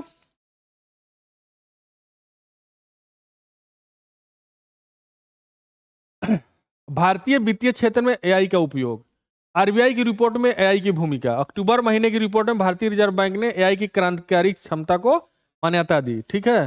मतलब अक्टूबर 2025 में ये पहचाने हैं, इससे पहले इनको नहीं इल्म था, अभी तक सो रहे थे ये आरबीआई ठीक है, देर आए दुरुस्त था। एआई की प्रक्रियाओं को सरल बनाने, त्रुटियों को कम करने और ग्राहक अनुभव को बेहतर बनाने के लिए उपकरण के रूप में देखा गया है, ठीक है। अब इतना अनुभव हुआ तब इनको पता चला। एआई संचालित समाधान जोखिम मूल्यांकन, धोखाधड़ी पहचान और बेहतर ग्राहक सेवा में सुधार कर सकते हैं, ठीक है, जो अभी तक हम बता रहे थे। इन नवाचारों से बैंकिंग सेवाओं में एक व्यापक जनसंख्या के लिए सुलभ बनाया जा सकता है। वही बात है कि हम एक दिन में 10 फाइल निपटा रहे हैं, हजारों सैकड़ों फाइल निपट जा रहा है, तो सुलभ हो रहा है मैक्सिमम आबादी के लिए, ठीक है। लेकिन चुनौतियां और चिंताएं भी है, अब देख लीजिए। उपयोग तो है ये, अब चुनौतियां क्या है। आरबीआई ने एआई एल्गोरिदम में पक्षपाती होने का खतरा उठाया, जिससे भेदभाव परिणाम हो सकता है एल्गोरिदम में, ठीक है। अब ये टेक्नोलॉजिकल है, इसको समझना पड़ेगा, मैं इसमें नहीं जाता हूं, बस सीधा सीधा समझ लीजिए। डेटा गोपनीयता और सुरक्षा के मुद्दों को हल किया जाना चाहिए, ताकि एआई का जिम्मेदार उपयोग सुनिश्चित किया जा सकते। ये जरूर है कि डेटा का हेरफेर हो रहा है, ठीक है, इसको सुरक्षित किया जाना चाहिए। इसमें जो डेटा की चोरी है, ठीक है, इसको किस तरह से गोपनीय बना के और रखना है इस पे। जैसे मान लीजिए कि एआई के पास हमारा डाटा चला गया, वो कितना फुल प्रूफ है वो चिंता का विषय है। मान लीजिए कि एआई ने सारा डाटा हमारा सिंक कर लिया, अब क्या गारंटी कि वो डाटा वहां सुरक्षित है कि नहीं सुरक्षित है। हाँ है, कितना फुल प्रूफ है वो तो बात की बात तो है ही है। तो इन डाटा की सुरक्षा भी किया जाना चाहिए। अब देखिए तीसरा क्या है, निजी बनाम सार्वजनिक क्षेत्र के बैंक। निजी क्षेत्र के बैंक एआई समाधानों को अपनाने में अधिक सक्रिय रहे हैं और डिजिटल नवाचार पे जोर दे रहे हैं, ठीक है। सरकारी बैंक अभी भी पीछे हैं, ठीक है। जैसे आईसीआईसी बैंक जाएंगे आप, एचडीएफसी बैंक जाएंगे तो फटाफट आपका काम हो जाएगा। अब वही अगर आप चले गए पीएनबी, एसबीआई, तो कहेगा कल आइए। अब जो भी है बॉब, ठीक है, कहेगा कल आइए, इनका कल समाप्त नहीं होता है कल आइए, लिंक फेल है, ठीक है, आज भी इनका लिंक फेल हो जाता है। मतलब एक बात कह रहे हैं कि ये तीनों बैंक जो है ना सार्वजनिक क्षेत्र के बड़े बैंक हैं, इन तीनों बैंक में आज भी आप जाइएगा तो लिंक फेल तो कभी ना कभी मिल ही जाएगा कि लिंक फेल है। और गांव के ब्रांच में अगर आप चले गए तो लिंक तो परमानेंट फेल रहता है दोपहर 2 बजे के बाद, क्योंकि दोपहर 2 बजे खा के वो सोते हैं, सब फैला है, ठीक है, उनका काम ही है फैलाए सोना कि भैया आप शटर गिराओ, कह दो लिंक फेल है 2 घंटा के लिए। तो गांव के बेचारा सीधा आदमी वो क्या जानता है एआई क्या होता है, चैट बॉक्स क्या होता है, उसको क्या पता कि आर्टिफिशियल इंटेलिजेंस इतना हाई फाई हो गया कि एचडीएफसी बैंक में हम जाएंगे फटाफट काम हो जाएगा, आईसीआईसी बैंक में हम सब जाएंगे। उसको उसको हो सकता है शंका की दृष्टि से भी देखता है कि यार इतना जल्दी कैसे काम हो गया। गांव का आदमी तो शंका की दृष्टि से देखेगा कि यार एसबीआई के बैंक मनेर दिन तो 5 दिन लगाए थे लोन वहाँ देने में, आई ससुरा सुबह गए शाम को लोन दे दिया, कुछ गड़बड़ी तो नहीं कर दिया, ही हमारा घपला तो नहीं कर दिया। तो कुछ लोग तो इसको शंका की दृष्टि से देखते हैं इतना फास्ट काम को। ठीक है, वे एआई का उपयोग ग्राहक वर्गीकरण, रोबो सलाहकार और व्यक्तिगत वित्तीय सलाह देने के लिए कर रहे हैं। अब बताइए कहां इनका चला गया कि ग्राहक का वर्गीकरण भी कर ले रहे हैं एआई से, कि मान लीजिए कि कौन ग्राहक, मान लीजिए कोई ग्राहक जो है महीने में 10 लाख का ट्रांजैक्शन कर रहा है, ठीक है, कोई महीना 10 करोड़ का कर रहा है, कोई व्यक्ति जो है 10,000 का कर रहा है। तो ये वर्गीकरण करके उनको फिर टारगेट करेगा। अब मान लीजिए बढ़िया ग्राहक है 10 करोड़ दे रहा है तो उसको और ऑफर करेगा कि भाई अब 10 करोड़ महीने खर्च कर रहे हैं, आपको हम 100 करोड़ लोन दे रहे हैं। ठीक है भाई, बैंक लोन नहीं देगा तो पैसा कहां से कमाएगा भाई? 10 करोड़ का अगर लेन देन कर रहा है तो उसको भाई सेविंग अकाउंट में चाहे जहां भी रखे उस पर तो ब्याज देना ही पड़ेगा ना बैंक को। तो उसको कहेगा कि काहे ना हम तो ब्याज दे ही रहे हैं, हम ब्याज कमाएं, क्योंकि देने की क्षमता है इनकी, वो तभी तो 10 करोड़ रुपया 10 करोड़ रुपया लेन देन कर रहे हैं महीने में, यानी उनकी क्षमता है। तो पहले जो 10 करोड़ वाले होंगे ग्राहक उनको टारगेट करेगा, क्योंकि डाटा सिंक कर चुका होगा। उनको कहेगा कि भाई हम आपको 100 करोड़ रुपया का लोन ऑफर कर रहे हैं, बजाय उसको 100 करोड़ देने के वैसे व्यक्ति को देगा जहां से रिटर्न आ जाए इजिली, जहां से ऋण का जो है भुगतान होता रहे। तो भाई बैंक का कमाने का जरिया तो ही है, लोन बांटो पैसा कमाओ। ठीक है, सार्वजनिक क्षेत्र के बैंक भी अब एआई की क्षमता को पहचान रहे, अब पहचाने हैं ससुरे ये। ठीक है, जैसे एआई विकसित हो रहा है, बैंकों को नवाचार और जिम्मेदार उपयोग के बीच संतुलन बनाना होगा। ठीक है, सबसे बड़ा प्रश्न यही है कि नवाचार और जिम्मेदार उपयोग, इनोवेटिव आइडिया होना चाहिए। जैसे अभी तक तो सब इनोवेटिव ही हुआ है कि आप बैठे बैठे आपका जो है लोन हो जा रहा है, बैठे बैठे आपका घर बैठे बैठे अकाउंट खुल जा रहा है। ये सब एआई या टेक्नोलॉजिकल उपयोग बढ़ना वित्तीय समावेशन में ही उसी का प्रतिफल है। लेकिन रेस्पॉन्सिबल यूज होना चाहिए ना, ऐसा इरेस्पॉन्सिबल यूज ना हो कि डाटा सिंक करके यहां से चला जाए चाइना, और उस ससुरा जो है अब पता चल जाए कि ये 10 करोड़ रुपया का टर्नओवर करता तो इनके खाता में वो सेंधमारी कर दे। ठीक है, पता चला उनका 100 करोड़ रुपया वहीं से गायब हो गया। भाई वो किसको टारगेट करेगा? हम 10,000 को ज्यादा थोड़ी टारगेट करेगा, ये 10,000 रुपया रहता है छोड़ो इसको। तो वैसे लोगों को टारगेट करेगा ना जहां 10 करोड़ 100 करोड़ है। हाँ, एआई की उपयोगिता बहुत ज्यादा बढ़ जाएगी तो वैसे लोग ज्यादा खतरे में हैं। इंडेंजर्ड स्पीसीज हुए हैं बैंकिंग के लिए, जो ज्यादा लेन देन करते हैं। वैसे लोग, हालांकि हम लोग की 10,000 की भी उतनी ही सुरक्षा की जानी चाहिए जितना कि 10 करोड़ की सुरक्षा की जानी चाहिए। हर खाता बैंक के लिए उतना ही सुरक्षित है। लेकिन जब एआई सब पहचान कर ले रहा है तो इसका मतलब डाटा सबके पास जा रहा है, तो उसका इसीलिए कहा जा रहा है कि जिम्मेदार प्रयोग, रेस्पॉन्सिबल यूज। ठीक है, समझ पा रहे हैं? आ रही बात है?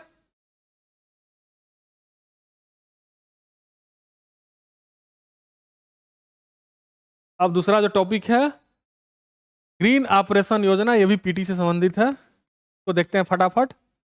अब हम पीटी पे ज्यादा जोर देंगे क्योंकि पीटी आने वाला है यूपीएससी का, तो कोशिश करेंगे कि एक या दो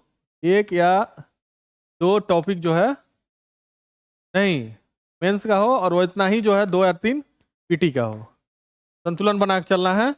पीटी में फैक्चुअल, क्योंकि मेंस वाला जो पढ़ा रहे हैं उससे भी आपका पीटी का कुछ ना कुछ कवर होगा, क्योंकि आपका क्या हो रहा है उससे एनालिसिस करने की क्षमता बढ़ रही है। ठीक है, और दूसरी चीज है कि एनालिटिकल अप्रोच तो बढ़ेगा ही, कॉन्सेप्ट की जानकारी, जैसे अभी 2-3 शब्दों को मैंने बहुत अच्छे तरीके से एनालिसिस किया, आपके दिमाग में भी वो घुसा होगा, तो उस तरह का जब क्वेश्चन आएगा तो आप उसको बना पाओगे अच्छे तरीके से। ठीक है, अब ग्रीन ऑपरेशन योजना समझते हैं। ग्रीन ऑपरेशन योजना जिसे भारत सरकार ने कब शुरू किया था? 2018 में। इसका उद्देश्य क्या था? फसल मूल्य को स्थिर करना और किसानों की आय को बढ़ाना। ठीक है, 2024 तक एक संसदीय रिपोर्ट के अनुसार 2024-25 के लिए निर्धारित बजट का केवल 34% ही उपयोग किया गया है। यह रिपोर्ट किसानों द्वारा सामना की जा रही समस्याओं को उजागर करती है, इसीलिए अभी यह न्यूज में आ गया है। ये आप तुरंत सोचोगे कि ये सर क्या पढ़ा रहे हैं, ये तो 2018 में योजना थी। न्यूज में इसलिए आया है इसके तहत जो बजट आवंटन किया गया था इसको, उस बजट आवंटन का केवल 34% योजना में खर्च किया गया है। जब 34% ही खर्च किया जाएगा तो भाई किसान जो प्रॉब्लम का सामना कर रहे हैं उसका समाधान कैसे निकलेगा? एक तरफ आप किस लिए किए थे? मूल्य को स्थिर करने के लिए और किसानों को आय बढ़ाने के लिए इस योजना की घोषणा की गई थी और उसमें आवंटन भी अच्छा खासा किया गया था। लेकिन आप रिस्पॉन्सिबल होकर खर्च ही नहीं कर रहे हो, तो खर्च नहीं करोगे तो रिजल्ट कैसे मिलेगा? ठीक है, अब देखिए ग्रीन ऑपरेशन की खराब कार्यान्वयन की स्थिति क्यों है।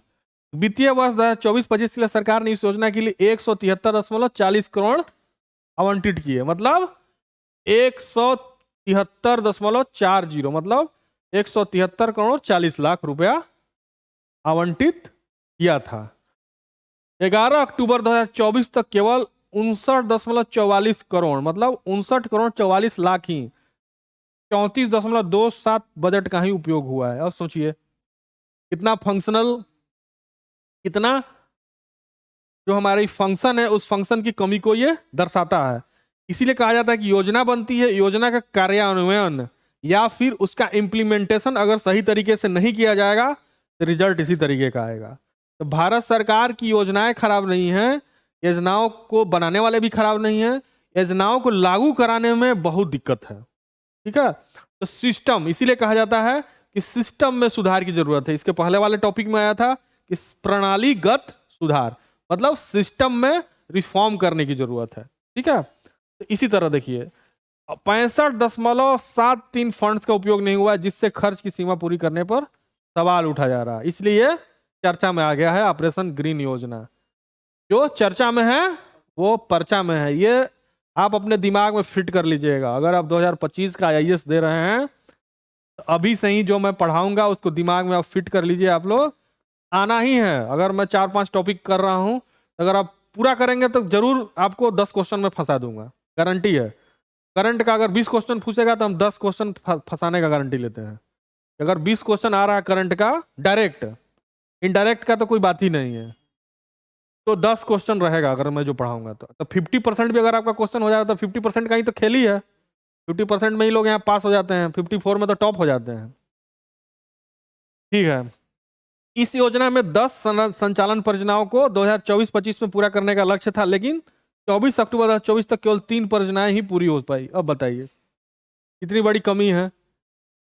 इन देरी और कम बजटीय उपयोग ने योजना की प्रभावशीलता पर प्रश्न चिन्ह खड़े कर दिए हैं। साथ ही यह भी चिंता जताई जा रही है कि सरकार देश भर में किसानों की जो समस्या आ रही है उन्हें समाधान प्रदान करने में सक्षम है या नहीं। अब सरकार पर ही सवाल उठ रहा है। भाई सरकार केवल योजना बनाने के लिए नहीं बैठी है सेंटर में, ठीक है, सरकार का चुनाव हम लोग इसलिए नहीं किए हैं कि वो सेंटर में बैठ के खाली योजना बनाएगी। ठीक है, केवल योजना बनाने के लिए नहीं चुना गया है। योजना को लागू कौन करेगा? सरकार ही करेगी। अब इसके लिए आपको जो है बेहतर समन्वय बनाना पड़ेगा अपने स्टेट से, स्टेट के बाद जो डिस्ट्रिक्ट्स हैं, तो जो ग्रासरूट लेवल से लेके सेंटर तक आपका इस तरीके से कोऑर्डिनेशन होना चाहिए कि कोई भी योजना ग्रासरूट लेवल पर उसी तरीके से लागू हो जिस तरीके से आप कल्पना किए हो यहाँ सेंटर में बैठे बैठे संसद में। ठीक है, तो केवल कल्पना कर देने से, योजना बना देने भर से नहीं होगा, उन योजनाओं को लागू कराना सबसे बड़ा चैलेंज है। इसीलिए कहा जा रहा है कि सरकार की क्षमता पर भी फिर प्रश्न चिन्ह लगाया जाता है। कोई योजना में अगर आप 173 करोड़ आवंटित किए हो, उसमें से केवल और केवल 59 करोड़ ही लगभग खर्च हुआ है, तो वो कितना बड़ा जो है प्रश्न चिन्ह है आप पे। और यह भी बता रहा है कि केवल 10 लक्ष्य करना था, उसमें से 3 ही लक्ष्य पूरा कर पाए। इसका मतलब परियोजनाएं में देरी होती है। इसमें जो लूप होल्स है, या तो जो डिस्ट्रिक्ट एडमिनिस्ट्रेशन है या जो ग्रासरूट लेवल की जो संस्थाएं हैं वो ओवरवर्कड हैं। तो ओवरवर्कड क्यों है, तो उसका समाधान कौन निकालेगा? सरकार निकालेगा कि हम निकालेंगे? सरकार का चुनाव क्यों किया गया है कि हर समस्या का समाधान आप निकालें? केवल समस्या पे सोचे नहीं, समाधान भी तो निकालना आप ही का काम है। ठीक है, ऑपरेशन ग्रीन्स अब समझ लीजिए, वही मतलब ऑपरेशन ग्रीन योजना, उसी को ऑपरेशन ग्रीन्स कहा गया है। किसानों को समर्थन के लिए शुरू किया गया था जिसका उद्देश्य भंडारण के लिए अवसंरचना का निर्माण करना। भंडार मतलब जैसे कोल्ड स्टोर होता है, कोल्ड स्टोर होता है ना, कोल्ड स्टोर क्यों होता है? जैसे आलू हो गया, आलू, प्याज, टमाटर, जो सड़ने वाले सब्जी हैं, उन सब्जियों को इन कोल्ड स्टोरेज में स्टोर किया जाता है। क्यों किया जाता है? एक तापमान के तहत, एक निश्चित तापमान, जो इनके लिए तापमान जरूरी तापमान है, उस निश्चित तापमान में उनको रखा जाता है ताकि उसको समय पे मार्केट में दिया जा सके, मार्केट में किसी चीज का जो है कमी ना हो। हमारे पास स्टोर, हाँ हमारा स्टोर रहेगा तभी तो। जैसे मान लीजिए कि हम तेल में क्या करते हैं, ऑयल में क्या करते हैं, स्ट्रेटेजिक एक रिजर्व होता है, रणनीतिक रिजर्व होता है तेल के लिए। भारत के पास भी रणनीतिक रिजर्व बहुत बड़ा है, जो कि उड़ीसा में है। बड़े बड़े तेल के कुएं होते हैं जहां तेल को स्टोर किया जाता है। खाने वाला नहीं, पीने चलाने वाला, जो ऊर्जा वाला तेल है, पेट्रोल, हाँ पेट्रोल डीजल जो है, जो हमारे ऊर्जा के स्रोत हैं, इन तेलों को, उसको कहा जाता है स्ट्रेटेजिक रिजर्व, मतलब रणनीतिक रिजर्व, जहां पे तेल को स्टोर किया जाता है। दुनिया में सबसे बड़ा स्ट्रेटेजिक रिजर्व ऑयल का किसका है? अमेरिका का।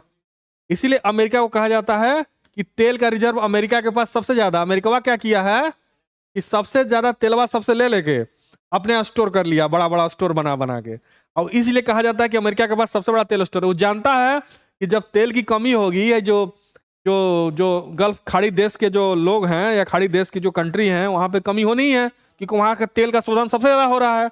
तमाम देश जो वहां से आयात कर रही हैं, वो भी वहां से खूब आयात करता है, डरा के धमका के चाहे जैसे भी, और अपने यहाँ रिजर्व बनाया जा रहा है, बनाया जा रहा है रिजर्व। और विश्व में सबसे बड़ा स्ट्रेटेजिक रिजर्व अमेरिका के पास है।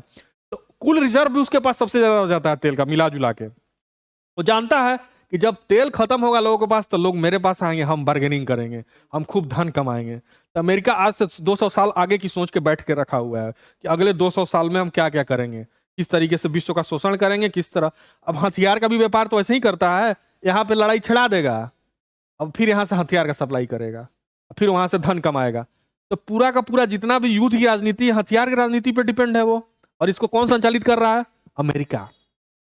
विश्व इतिहास जब पढ़ेंगे, विश्व इंटरनेशनल पढ़ेंगे, तो ये सब चीजें आएगी। हम उदाहरण यहाँ पे इसलिए दिए कि ये क्या होता है, मांग और आपूर्ति को बनाए रखने के लिए, मांग और आपूर्ति को बनाए के लिए हम स्टोर करते हैं। ठीक है, क्योंकि आलू, सब्जी, प्याज, टमाटर खराब होने वाला भी है, खुले में रहेगा तो खराब हो जाएगा, इसको स्टोर करके रखना पड़ता है। और फिर सीजनल भी है, किसी का सीजन है अभी उगा, फिर अगले 6 महीना नहीं उगेगा, तो हम स्टोर, अगले 6 महीना फिर टमाटर आलू कैसे हम सप्लाई करेंगे? जब हमारे पास स्टोर होगा तभी तो हम सप्लाई करेंगे। इसलिए कोल्ड स्टोर बनाया जाता है। इसीलिए इसके भंडारण के लिए जो है 175 करोड़ या 174 करोड़ ये अवसंरचना ग्रीन ऑपरेशन के तहत बनाया गया, कि ज्यादा से ज्यादा अवसंरचना हम बना पाए। ठीक है, अब तो आप दूसरे टॉपिक में अब चले गए महाराज, हम यहाँ ईबी के तरफ शिफ्ट करिए। लेकिन ईबी से हमारी आवश्यकताएं जो है सारी पूरी नहीं होगी ना, अभी उतनी उसकी क्षमता है इन्वायरमेंट उसका, अभी इलेक्ट्रिक व्हीकल की उतनी क्षमता है नहीं है ना, और या उतना अवसंरचना हमारे पास है। मान लीजिए भारत, ऐसे समझ लीजिए अगर आप वहां पे हैं भी, तो भारत की आबादी 100 करोड़ है, 100, अब ईबी हम उस दिन पढ़ा रहे थे, कितना ईबी वाहन है? बहुत कम है। तभी उसमें बहुत वर्ष लगेगा, अगले 100 साल, 50 साल में हम उस एक लेवल तक पाएंगे कि हमारा 2050 तक हम, हो सकता है भारत में 33% आबादी, 33% कुल संख्या का हो जाएगा ईवी, ये 35%। तो आने वाले 50 साल बाद हो सकता है कि हमारी आधा वाहन जो है ईवी पे चलने लगे। तो हो सकता है तेल पर निर्भरता कुछ कम होगी, लेकिन तेल केवल वाहन चलाने में ही तेल का प्रयोग नहीं होता, और भी ट्रेन चलाने में भी कहीं कहीं तेल का प्रयोग होता है, और भी चीजों पे तेल का प्रयोग होता है। फिर पेट्रोलियम प्रोडक्ट, सब प्रोडक्ट जो बनता है वहां पे भी, जैसे मान लीजिए ईबी से बन भी गया, तो उसके पहिया में वो लगेगा ना ग्रीस, तो वो भी तो तेल से बनता है। कितने कितने वाहन है, करोड़ों वाहन है, केवल वाहन में ही ग्रीस का प्रयोग नहीं है, कहाँ कहाँ ग्रीस का प्रयोग है, जहां भी मूवमेंट है वहां पे ग्रीस का प्रयोग है।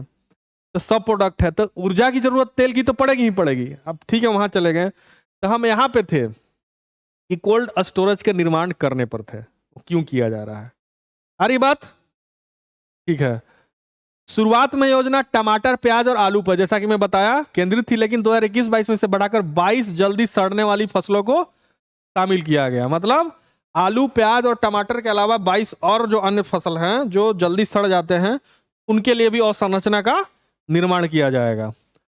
इसका मुख्य उद्देश्य सुनिश्चित करना है कि किसानों को उपभोक्ता कीमतों पर उचित हिस्सा मिले। मान लीजिए कि कोई वस्तु कोल्ड स्टोरेज में रखा हुआ है और वो स्टोर करके रखा है किसान, तो वो बाजार में जब उसकी मांग होती है, जब उसकी पूर्ति करेगा तो उसको हिस्सा मिलेगा ना, सही तरीके से सुनिश्चित हो पाएगा।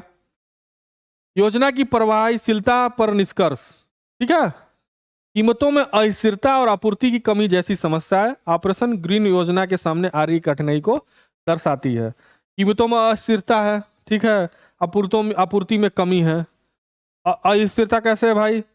कभी जो है आलू 50 रुपये किलो मिलता है, कभी 20 रुपये किलो मिलता है, कभी टमाटर 120 रुपये हो जाता है, कभी 40 रुपये हो जाता है। ये क्यों है? आपूर्ति में कमी। आपूर्ति में कमी केवल स्टोरेज में कमी के कारण नहीं है, कुछ और भी कमी हो जाती है, जैसे मौसम भी उसमें है।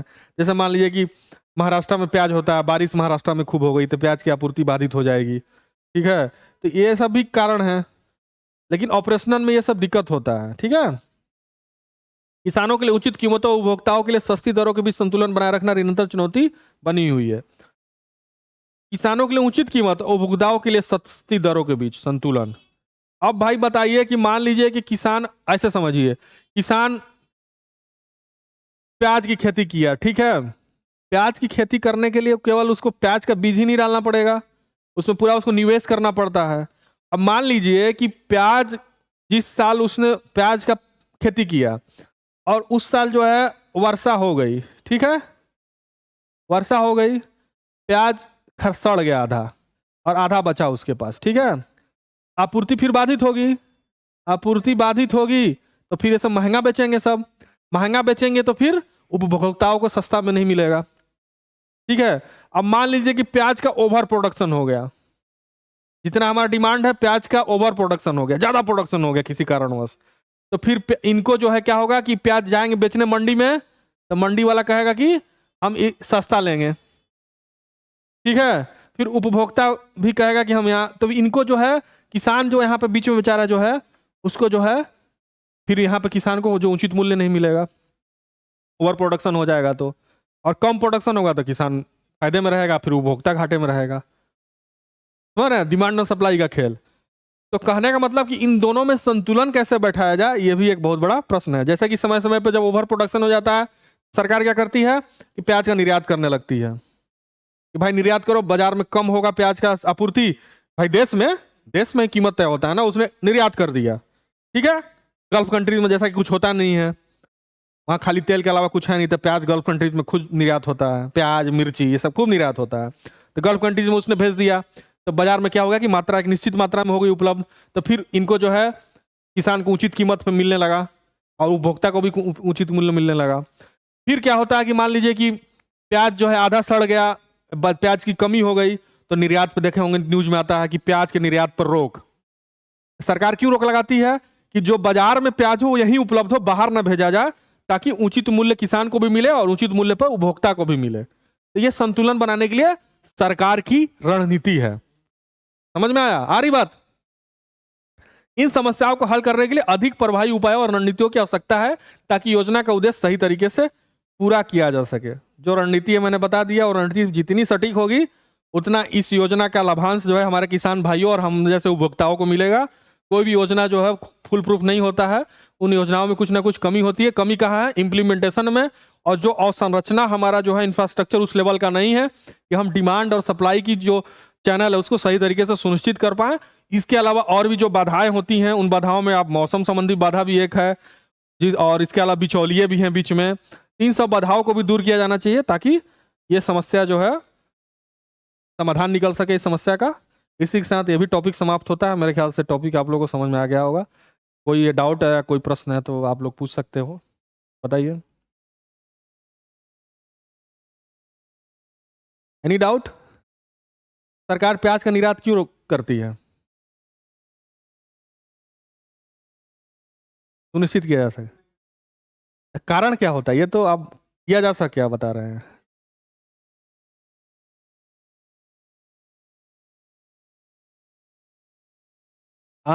ठीक है, आप समझ पा रहे हो, लेकिन आप बता नहीं पा रहे हो। जिस वर्ष या जिस समय या जिस फसल सीजन में प्याज का उत्पादन ज़्यादा हो जाए, जितनी हमारी मांग है, उस मांग से अगर ज़्यादा हो जाता है, मांग तो पता होता है, मोटा मोटी सरकार के पास डाटा होती है, तो अगर मांग से ज़्यादा हो गया तो सरकार निर्यात करना शुरू कर देती है। अगर मांग से कम हो गया तो निर्यात पर रोक लगा देती है। तो ये निर्यात का एक टूल्स है, प्याज का निर्यात करना और निर्यात पर रोक लगाना। उसी तरह अन्य फसलों में भी इसको अपनाया जा सकता है, क्योंकि प्याज क्या है कि गल्फ कंट्रीज में बिल्कुल नहीं होता, तो वहां तो हमारा निर्यात, बहुत सारे जो ऐसे व्यापारी हैं जो प्याज का निर्यात ही करके करोड़पति हो गए। यहाँ से किसान से प्याज खरीदिए, जाके बम्बई हाई पे दे दीजिए, वो चला जाएगा वहाँ। तो ये भी एक रोजगार का साधन है। अगर आप इस सिस्टम को समझ जाते हो तो प्याज का निर्यात करना शुरू कर दो गल्फ कंट्रीज में। लेकिन कभी कभी सरकार जब इस पर रोक लगा देती है ना, तो फिर लोग कूदने लगते हैं। ठीक है, कि सरकार रोक लगा दी, अब क्या किया जाए। देन इसी के साथ आज का करंट अफेयर्स का क्लास समाप्त होता है। आशा है आप लोगों को तीनों टॉपिक समझ में आया होगा। किसी प्रकार का कोई प्रश्न और डाउट है तो आप कमेंट सेक्शन में कमेंट देकर पूछ सकते हैं, आपके प्रश्न का तुरंत समाधान किया जाएगा। शुभ रात्रि। इसी के साथ थैंक यू।